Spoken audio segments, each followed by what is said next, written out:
ঢাকা ছেড়ে গেছে হজের 6টি ফ্লাইট। প্রথম দিন যাবে 14টি। নিবন্ধিত প্রায় সব হজ যাত্রীর ভিসা সম্পন্ন। ফ্লাইট নিয়ে জটিলতার শঙ্কা নেই বললেন হজ পরিচালক। জ্বালানি সংকটে কমছে না ভোগান্তি। পাম্পে পাম্পে যানবাহনের দীর্ঘ সারি। 6 মাসের মধ্যে মহেশখালীতে স্থাপিত এসপিএম কার্যক্রম চালুর পরিকল্পনা সরকারের। জ্বালানি সংকটের মধ্যে আশার আলো রূপপুর পারমাণবিক বিদ্যুৎ কেন্দ্র। চলতি মাসে ইউরেনিয়াম লোডিং শুরু হচ্ছে। প্রথম ইউনিটের উৎপাদন প্রক্রিয়া পূর্ণ সুফল পেতে লাগবে আরও 1 বছর। আন্তর্জাতিক মুদ্রা তহবিলের দেয়া ঋণের কিস্তি ছাড়ে আশাবাদী অর্থমন্ত্রী। যুক্তরাষ্ট্রে আইএমএফের সঙ্গে বৈঠক। 15 দিনের মধ্যে অমীমাংসিত ইস্যু সমাধানের আশা। এবং যুক্তরাষ্ট্র ইরান পরবর্তী বৈঠক সোমবার। বুধবারের মধ্যে চুক্তি না করলে হামলা শুরুর হুমকি ট্রাম্পের। মার্কিন অবরোধ চললে হরমুজ আবারও বন্ধের হুঁশিয়ারি তেহরানের।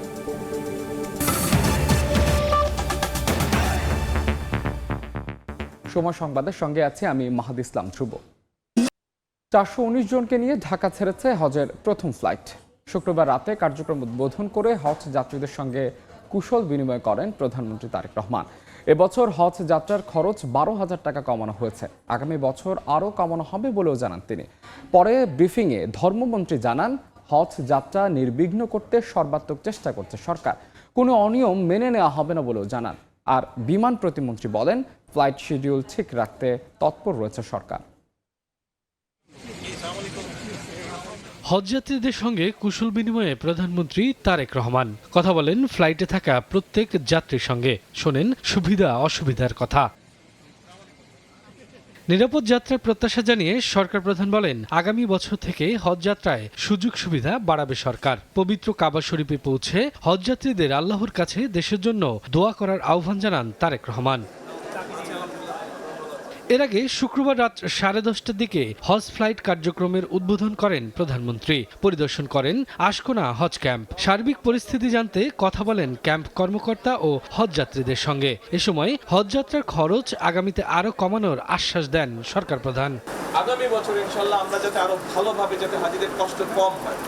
এইবার একটা জিনিস আমরা করতে পেরেছি, আমরা 12,000 টাকার মতন কম করতে পেরেছি। পরে ব্রিফিংয়ে ধর্মমন্ত্রী জানান, হজযাত্রা নির্বিঘ্ন করতে সর্বাত্মক চেষ্টা করছে সরকার। কোনো ধরনের অনিয়ম মেনে নেওয়া হবে না।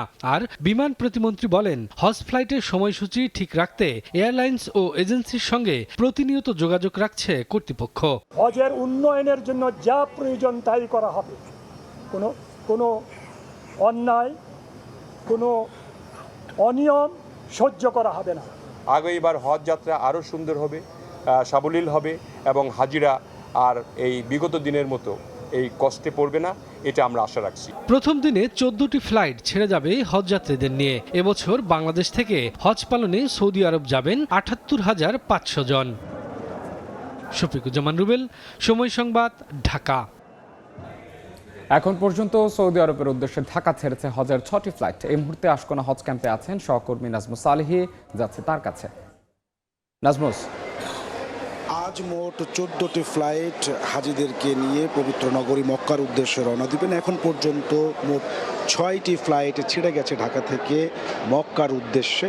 আর এই 6টি ফ্লাইট সহ আজকে যেই 14টি ফ্লাইট পরিচালিত হবে, সেই 14টি ফ্লাইটে প্রায় 6,000 মতো যাত্রী আজকে ঢাকা ছাড়বেন, হজ পালনের উদ্দেশ্যে যাবেন পবিত্র নগরী মক্কায়। আমাদেরকে হজ অফিস জানিয়েছে এবছর মোট 78,500 জন মতো হজ যাত্রী নিবন্ধন করেছেন।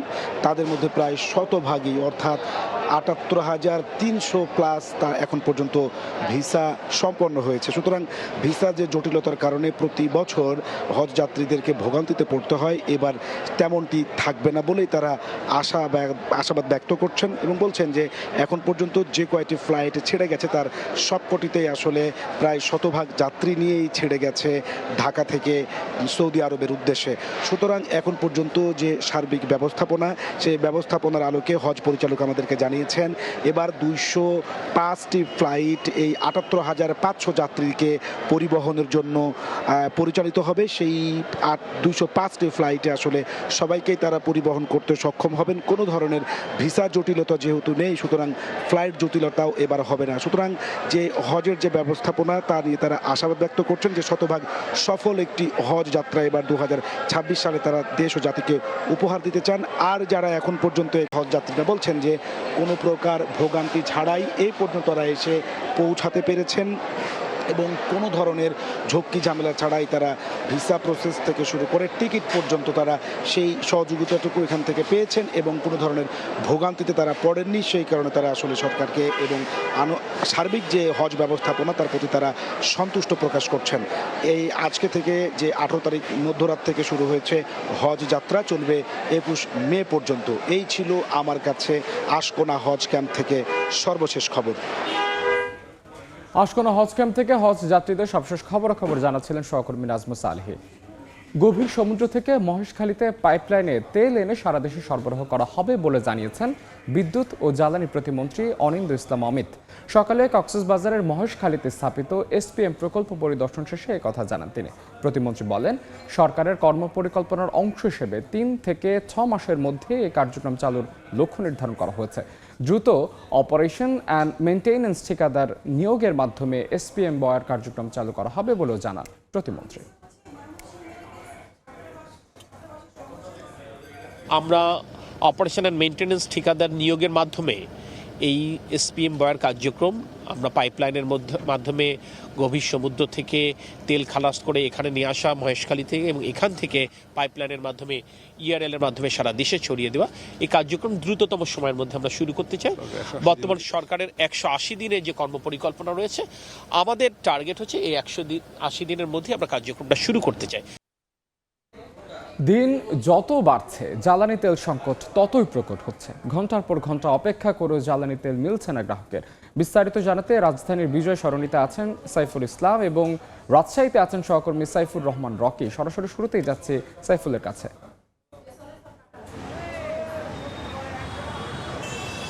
সকাল থেকে রাত 24 ঘন্টার একটি সার্কেল যেন তৈরি হয়েছে এখানকার আগত চালকদের। তারা বলছেন যে প্রতিদিনই 12 ঘন্টা ব্যয় করা হচ্ছে শুধুমাত্র একটু তেলের জন্য। আমরা এখন রাজধানীর যে বিজয় সরণি খ্যাত ট্রাস্ট পাম্পে, যেটি হচ্ছে বাংলাদেশ সেনাবাহিনী দ্বারা পরিচালিত, যদিও এটি একটি বাংলাদেশ সেনাবাহিনীর কল্যাণ ট্রাস্টের একটি প্রতিষ্ঠান, আমরা সেইখানেই আছি। বেশ কিছুক্ষণ যাবত আমরা দেখতে পেয়েছি যে এই যে একটু একটু করে যখন গাড়ি আগায়, গাড়ির চাকাটি ঘুরে, তখন মনে হয় যে এখানকার আগত চালকদের মধ্যে একটু হাসি, একটু খুশির যে উৎফুল্লতা সেটা আমরা দেখতে পাই। অনেকেই বলছেন যে ঘর বাড়ি ছেড়ে রাস্তায়, এখন পাম্পে হচ্ছে তাদের ঘর বাড়ি। আমরা এমনটাও কিন্তু শুনতে পেরেছি এখানকার আগত চালকরা বলছেন। কেননা হচ্ছে 12 ঘন্টা বা 24 ঘন্টা, এই 24 ঘন্টার মধ্যে 12 ঘন্টায় কিন্তু এখানকার আগত চালকরা রাস্তায় কাটাচ্ছেন। আমরা এমনও মানুষের সাথে কথা বলেছি যারা শুধুমাত্র গত 24 ঘন্টার ভিতরে যারা 12 ঘন্টা যাবৎ সিরিয়ালে আছেন, তাদের শুধুমাত্র পানি খেয়ে তারা সিরিয়ালে দাঁড়িয়েছেন। তারা বলছেন গাড়ি রেখে গেলে যদি চুরি হওয়ার সম্ভাবনা থাকে গাড়ির বিভিন্ন পার্টস, যার কারণে হচ্ছে প্রাইভেট কার চালকরা অনেকেই গাড়ি থেকেও পর্যন্ত বেরোতে পারে। নাস্তা তো দূরে থাক, অনেকেই বলছেন যে শুধুমাত্র পানি খেয়ে তারা এখানকার সময় শেষ করেছেন। তবে এর মধ্য দিয়ে আমরা দেখতে পেয়েছি যে বাইকাররা দীর্ঘ 12 ঘন্টা যাবৎ তেলের জন্য অপেক্ষা করছেন। তাদের একটাই অভিযোগ যে সরকার বরাবরের মতোই বলছেন যে তেল আছে, তাহলে কেন এই সংকট সমাধানের জন্য গুরুত্বপূর্ণ ভূমিকা পালন করে। এই ছিল আমার কাছ থেকে রাজধানীর বিজয় সরণি পাম্প থেকে তেল সরবরাহের সর্বশেষ খবর। আমরা এর বিস্তারিত আরও জানতে আমাদের রাজধানীর বাইরে খুলনা আছেন আমাদের সহকর্মী, বা রাজশাহীতে আছেন আমাদের সহকর্মী, যাচ্ছি তার কাছে। পাম্পে তেল দেওয়া শুরু করেছে সকাল 10টায়, কিন্তু মোটরসাইকেলের যে দীর্ঘ লাইন রাজশাহীর যে এই নয়ন পেট্রোল পাম্পে দেখা যাচ্ছে, এই পেট্রোল পাম্পটিতে গতকাল থেকে এই লাইন দেওয়া হয়েছে এবং এই লাইন এখন কিন্তু প্রায় 1 কিলোমিটার যে ছুঁয়েছে। দীর্ঘ লাইন ধরে ঘন্টার পর ঘন্টা অপেক্ষা করে জ্বালানি তেল নিতে হচ্ছে গ্রাহকদের। বিশেষ করে এই যে মানুষরা আছেন, তারা সাধারণ যে মানুষরা আছেন, তারা আসলে যে 500 টাকার মোটরসাইকেলে তেল পাচ্ছেন, এই জন্য আসলে গতকাল থেকে তারা লাইন ধরেছেন। অনেকে ঘন্টার পর ঘন্টা অপেক্ষা করে তেল পাচ্ছেন। শেষ পর্যন্ত যারা দাঁড়িয়ে আছেন তারা তেল পাবেন কিনা এর কোনো নিশ্চয়তা নেই। এবং এই পাশে এক পাশে মোটরসাইকেলে দেওয়া হচ্ছে, অন্য পাশে দেওয়া হচ্ছে যারা কার নিয়ে আসছেন, বিশেষ করে প্রাইভেট কার, তাদেরকে দেওয়া হচ্ছে, এবং প্রাইভেট কার দেওয়া হচ্ছে 2000 টাকার অকটেন বা পেট্রোল। এই ধরনের অবস্থা প্রতিটি পাম্পে, যেখানে যেখানে তেল দিচ্ছে প্রতিটি পাম্পেই তাদের এই যে ভিড় সামলাতে গিয়ে আসলে এক ধরনের হুড়োহুড়ির মধ্যে পড়তে হচ্ছে। কোথাও কোথাও হালকা সংঘর্ষ জড়িয়ে পড়ছে। এই ভিড় সামলাতে গিয়ে পুলিশও আসলে পারছে না। সাধারণ মানুষদের বক্তব্য আসলে এই ভোগান্তি কবে যাবে, পাম্প আলাদের যে সিন্ডিকেট রয়েছে সেটি আসলে দূর করতে হবে। গণমাধ্যমের ক্যামেরা দেখলে এই ধরনের বক্তব্য আসলে তারা দিচ্ছেন, এবং এই ভোগান্তি শেষ কোথায় এমনটি আসলে তারা বলছেন। ঘন্টার পর ঘন্টা এইভাবে অপেক্ষা করে আসলে 500 টাকার তেল নিয়ে আসলে অনেকেরই আসলে তা আসলে সংকলন হচ্ছে না। অনেকে দূর দূরান্তে যাচ্ছেন, কারণ এই দূর দূরান্ত গিয়ে আসলে 500 টাকার তেল তাদের ফুরিয়ে যাচ্ছে। তো এইভাবে আসলে এই মানে চরম বেকায়দার মধ্যে তাদেরকে পড়তে হচ্ছে, এমনটাই আসলে বক্তব্য সাধারণ গ্রাহকদের। এবং এই বাইরে যে আমরা যে লাইনটি দেখেছি, সেই লাইনটি কিন্তু দীর্ঘ একটি লাইন, প্রায় 1 কিলোমিটার দূরে কিন্তু এই মোটরসাইকেলের লাইনটি আমরা দেখেছি। তো সব মিলে তাদেরকে পর্যায়ক্রমে সবাইকে তেল দেওয়ার চেষ্টা করা হচ্ছে। বিভিন্ন পাম্পে কিন্তু একই চিত্র দেখা যাচ্ছে। তো এই ছিল আমার কাছে রাজশাহী থেকে সর্বশেষ। শুনছিলাম ফিলিং স্টেশনগুলোতে গ্রাহকদের ভোগান্তির খবরাখবর। বাংলার জয়যাত্রার নাবিকরা নিরাপদে আছেন। দ্রুত সময়ের মধ্যে তারা দেশে পৌঁছাবেন বলে জানিয়েছেন সড়ক, রেল ও নৌ পরিবহন মন্ত্রী শেখ রবিউল আলম। সকালে ন্যাশনাল মেরিটাইম ইনস্টিটিউট চট্টগ্রামের 28তম ব্যাচের প্রশিক্ষণার্থী রেটিংসদের সমাপনী ও কুচকাওয়াজে অনুষ্ঠানে তিনি কথা বলেন। পাম্পগুলোতে যে পরিমাণ জ্বালানি সরবরাহ করা হয়েছে তাতে সংকট থাকার কথা না বলেও জানান মন্ত্রী। তবে কৃত্রিমভাবে মজুত করে সংকট সৃষ্টির অপচেষ্টা চলছে এমন প্রমাণ রয়েছে। জ্বালানি চ্যালেঞ্জ মোকাবেলায় সরকার সর্বোচ্চ চেষ্টা করছে বলেও জানান জ্বালানি মন্ত্রী। বন্দরে যে সমস্ত আটকা পড়েছিল যে জাহাজটি, তার নাবিক এবং তাদের 35 জন আছেন ওখানে, সম্ভবত 35 জন আমাদের ক্রু টুরু মিলিয়ে সবাই আছেন। তারা ভালো আছেন, তাদের মনোবল চাঙ্গা করা হয়েছে, তাদের পরিবারের খোঁজ খবর নিয়েছি, তাড়াতাড়ি চলে আসবে। জ্বালানি আমরা যে পরিমাণ ইতিমধ্যে পেট্রোল পাম্পগুলিতে অথবা গ্রাহকদের কাছে চাহিদা অনুসারে সরবরাহ করেছি, তাতে কোনো সংকট থাকার কথা না। সব ঠিক থাকলে চলতি মাসের শেষ দিকে শুরু হতে যাচ্ছে রূপপুরের জ্বালানি লোডিং কার্যক্রম। এর মধ্য দিয়ে শুরু হবে কেন্দ্রটির প্রথম ইউনিটের বিদ্যুৎ উৎপাদন প্রক্রিয়া। তবে নানা পরীক্ষা নিরীক্ষা চালিয়ে দেশের প্রথম পারমাণবিক বিদ্যুৎ কেন্দ্রের বাণিজ্যিক উৎপাদনের জন্য অপেক্ষায় থাকতে হবে আরও বছরখানেক। ফারুক ভিও রবিনের রিপোর্টে বিস্তারিত।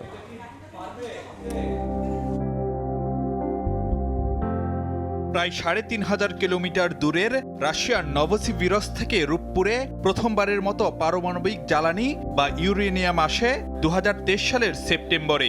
এরপর কারিগরি ও নিরাপত্তাগত দিক যাচাইয়ে দেশের প্রথম পারমাণবিক বিদ্যুৎ প্রকল্পটিতে বহুস্তরে চলে পরীক্ষামূলক কার্যক্রম। অবশেষে দেশে ইউরেনিয়াম আসার 2.5 বছর পর ফুয়েল লোডিং কার্যক্রমের আনুষ্ঠানিক অনুমোদন পেল রূপপুরের প্রথম ইউনিট। ফলে বিদ্যুৎ উৎপাদনের প্রক্রিয়া শুরু করতে থাকছে না আর কোনো বাধা। ইনশাল্লাহ সব দিকে ভালো আছে। একদিন তো দেখি নেই, অনেকদিন ধরে অবজার্ভ করতেছি, তারপর সবকিছু দেখলাম না এখন ঠিক আছে। আমরা রাশিয়ান লোকদেরকে ডেকে এনে তাদেরকে ভিও সেফটি বলে, তারাও ইন্সপেকশন করছে। নির্মাণ প্রকল্পের নীতি নির্ধারকরা বলছেন চলতি মাসে শেষ দিকে শুরু হতে পারে রূপপুরের প্রথম ইউনিটে জ্বালানি লোডিং কার্যক্রম। তবে তার মানে এই নয় সহসাই রূপপুর থেকে মিলবে পুরোদমে বিদ্যুৎ। এ পর্যায়েও বেশ কিছু পরীক্ষা নিরীক্ষার আন্তর্জাতিক বাধ্যবাধকতার মাইলস্টোন পেরোতে হবে প্ল্যানটিকে। সব মিলিয়ে এই মেগা প্রকল্পটির সুফল পেতে অপেক্ষা করতে হবে আরও অন্তত বছর খানেক। রিয়েক্টর থেকে যে গ্রিড পর্যন্ত এই যে প্রত্যেকটা ধাপে ধাপে প্রত্যেকটা যন্ত্রপাতি ইনস্ট্রুমেন্ট ঠিক আছে কিনা রিয়েল টাইমে প্রত্যেকটারই অনেক ধরনের টেস্ট করতে হয়। তো এটা খুবই কেয়ারফুলি করতে, এই জন্য সময় নিতে হয়। দেখেন 6 মাস থেকে 12 মাস পর্যন্ত সময় নিতে হয় এই পরীক্ষা নিরীক্ষা। এবং গ্রিডের সিনক্রোনাইজেশনও কিন্তু খুবই গুরুত্বপূর্ণ। এই বিষয়গুলো আন্তর্জাতিক মান অনুযায়ী সেগুলো পালন হচ্ছে কিনা সেগুলো দেখে রেগুলেটরি বডি আবার একটা ফাইনাল একটা লাইসেন্স দেবে, যেটাকে বলা হয় কমার্শিয়াল অপারেশন ডেট। বৈশ্বিকভাবে অন্যান্য বিদ্যুৎ কেন্দ্রের তুলনায় যথেষ্ট স্পর্শকাতর হিসেবে বিবেচিত পারমাণবিক প্রকল্প। তাই পুরোদমে বিদ্যুৎ উৎপাদনে যাওয়ার আগে তৃতীয় পক্ষের মাধ্যমে রূপপুরের কারিগরি ও নিরাপত্তাগত দিক যাচাইয়ের পরামর্শ বিশেষজ্ঞদের। আমরা যেহেতু রাশিয়া টেকনোলজি আমরা বসাচ্ছি, ভিও সেফটি রোসাটমের একটা সাবসিডিয়ারি অর্গানাইজেশন, তো আমাদের রেগুলেটরি বডি খুবই নবাগত। এই যে লাইসেন্সিং প্রক্রিয়াটা যে আমরা লাইসেন্স দিচ্ছি, এটা যদি আমরা একটা থার্ড পার্টি দিয়ে যদি আমরা করতাম, আমরা ভেরিফিকেশন করাইতাম, রিকমেন্ড করতাম, তাহলে কিন্তু আরও শক্তিশালী হতো। প্রকল্প সূচিতে নির্ধারিত চালুর সময় পেরিয়ে গেছে অনেক আগেই, ফলে ব্যয়ও বেড়েছে আর্থিকভাবে। তাই বিলম্ব না করে দ্রুত চালুর পরামর্শ বিশ্লেষকদের। 1200 মেগাওয়াট করে রূপপুরের 2 ইউনিট থেকে মিলবে মোট 2400 মেগাওয়াট বিদ্যুৎ, যা দেশের একক কোনো বিদ্যুৎ কেন্দ্রের সর্বোচ্চ উৎপাদন সক্ষমতা। ফারুক ভিয়া, রবিন, সময় সংবাদ, ঢাকা। শেখ হাসিনাকে ফেরত পাঠাতে বাংলাদেশ সরকারের অনুরোধ ভারত পর্যালোচনা করছে বলে জানিয়েছেন দেশটির পররাষ্ট্র মন্ত্রণালয়ের মুখপাত্র রণবীর জয়সওয়াল। শুক্রবার নয়াদিল্লিতে সাপ্তাহিক ব্রিফিংয়ে এই কথা জানান তিনি। Sheikh Hasina, there is the request is being examined as part of ongoing judicial and internal legal processes. We will continue to engage constructively on the issue with all stakeholders. When the Bangladesh Foreign Minister visited India, we had given you a readout of all that was discussed when he met our External Affairs Minister. So I would refer you to that particular release, but I would also like to emphasize that External Affairs Minister reiterated India's desire to engage constructively with the new government and further strengthen bilateral ties. The two sides agreed to explore proposals for deepening the partnership through the relevant bilateral mechanisms. সময় সংবাদে আরও থাকছে। পাহাড়দারকে জিম্মি করে একে একে 6টি জুয়েলার্সের ডাকাতি। মাদারীপুর সদরের একটি বাজারে সিন্দুক সহ কয়েক কোটি টাকার স্বর্ণ লুট, পিটিয়ে আহত করা হয় আরেক দোকান কর্মচারীকে। উপসর্গ নিয়ে প্রতিদিনই হাসপাতালে ভিড় বাড়ছে। এই মুহূর্তে রাজধানীর মহাখালী ডেডিকেটেড কোভিড হাসপাতালে আছেন রিপোর্টার মনির হোসেন। সরাসরি যাচ্ছি তার কাছে। মনির,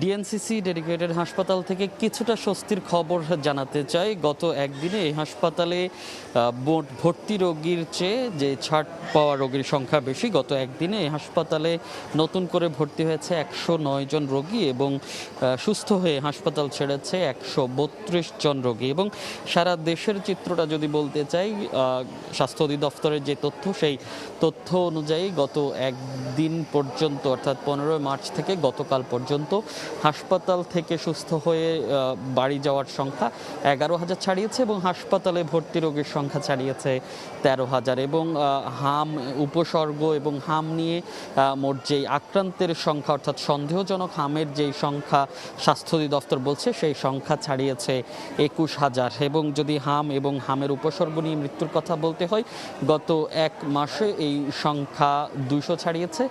211 জন শিশু এই হাম এবং হামের উপসর্গে মারা গেছে। এবং হাসপাতালে এখন পর্যন্ত যারা ভর্তি আছে চিকিৎসকরা বলছেন এবং রোগীর অভিভাবকরাও যেটি বলছেন, তাদের যেই র্যাশ ওঠার আগেই 3-4 দিন ধরে তাদের জ্বর ডায়রিয়া হয়ে থাকে এবং এই জ্বর ডায়রিয়ার 4 দিন পরেই র্যাশ হচ্ছে। তো চিকিৎসকরা বলছেন এই শুরুর যে সময়টি, সেই সময়টি অত্যন্ত গুরুত্বপূর্ণ, সে সময় বাড়তি যত্নের কথা বলছেন চিকিৎসকরা। তো রাজধানীর ডিএনসিসি কোভিড ডেডিকেটেড হাসপাতাল থেকে হামের পরিস্থিতির সবশেষ ছিল আমার কাছে। হাম আক্রান্ত শিশুদের সবশেষ খবর জানাচ্ছিলেন সহকর্মী মনির হোসেন। দেখছেন সময় সংবাদ, সঙ্গেই থাকুন। দেখছেন সময় সংবাদ।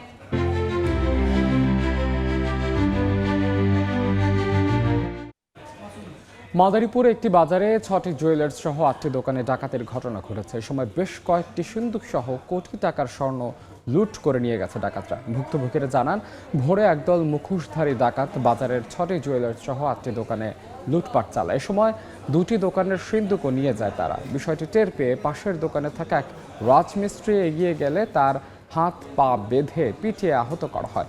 এই ঘটনায় কয়েক কোটি টাকার ক্ষতি হয়েছে বলে বাদে আরও থাকছে। মিরপুরে ক্রিকেটারদের মধ্যে উৎসবের আমেজ শুরু হয়েছে। ঢাকা প্রিমিয়ার লিগের দলবদল। প্রথম দিনেই প্রাইম ব্যাংকের সঙ্গে গাঁট ছড়া বাঁধলেন মাহমুদুল্লাহ রিয়াদ। এবার বাণিজ্যের খবর।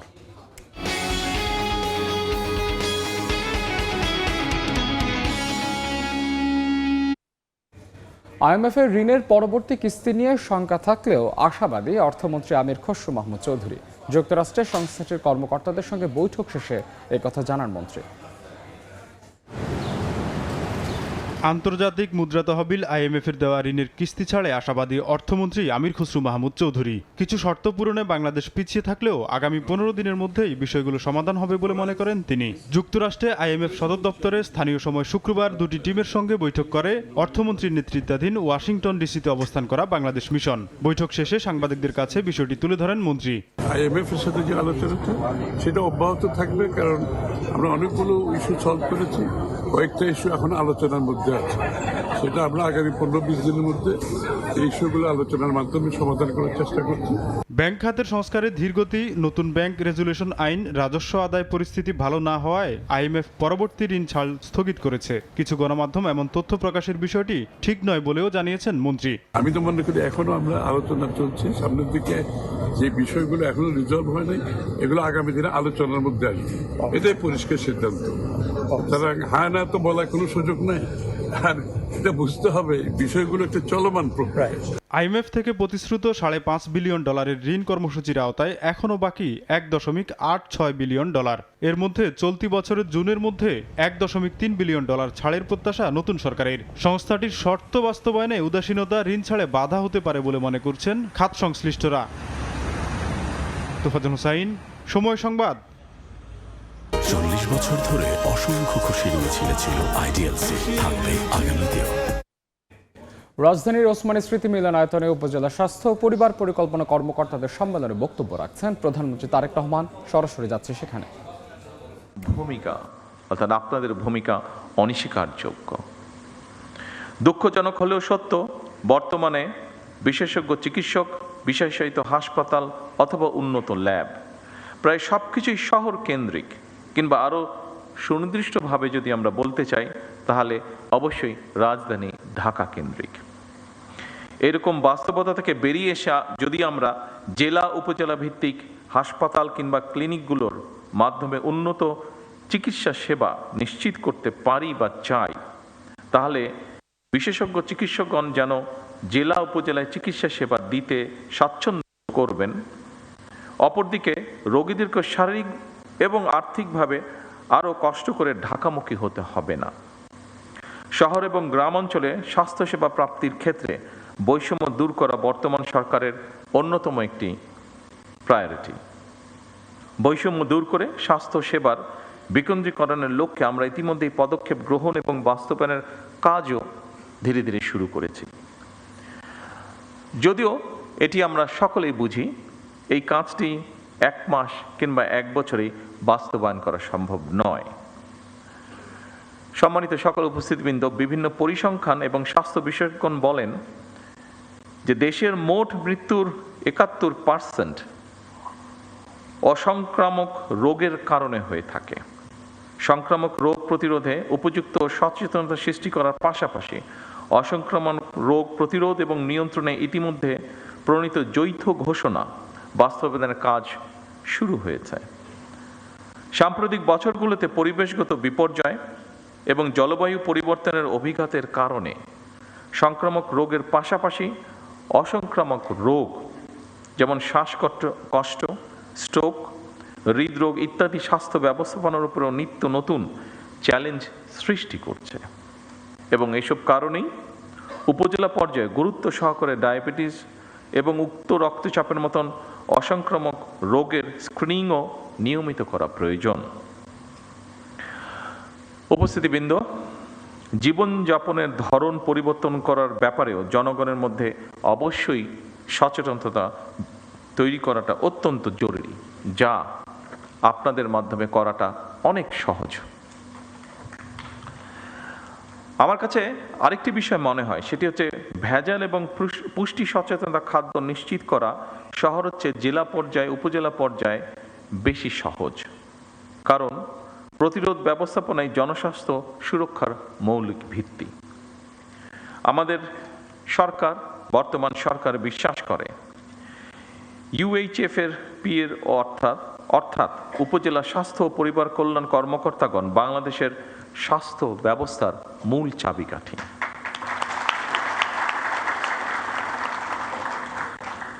মানসম্মত চিকিৎসা ব্যবস্থা বা চিকিৎসা সেবা সাধারণ মানুষের দৌড়গড়ে পৌঁছে দেওয়ার কর্মযজ্ঞে উপজেলা স্বাস্থ্য কর্মকর্তা এবং সদস্যগণ প্রথম সারির যোদ্ধা। হেলথ কেয়ার ম্যানেজমেন্ট এবং হেলথ কেয়ার অ্যাডমিনিস্ট্রেটিভ ম্যানেজমেন্টের একটি অপরটির সঙ্গে অঙ্গাঙ্গিভাবে জড়িত। একজন উপজেলা স্বাস্থ্য ও পরিবার পরিকল্পনা কর্মকর্তাকে নিজ নিজ কর্মস্থলে স্বাস্থ্য ব্যবস্থার পাশাপাশি স্বাস্থ্য সেবা ব্যবস্থাপনার কাজটিও সুচারুভাবে সম্পন্ন করতে হয়। কারণ উপজেলা স্বাস্থ্য ও পরিবার পরিকল্পনা কর্মকর্তাদের সম্মেলনে বক্তব্য রাখছেন প্রধানমন্ত্রী তারেক রহমান। সরাসরি যুক্ত ছিলাম সেখানে। দেখছেন সময় সংবাদ, সঙ্গেই থাকুন।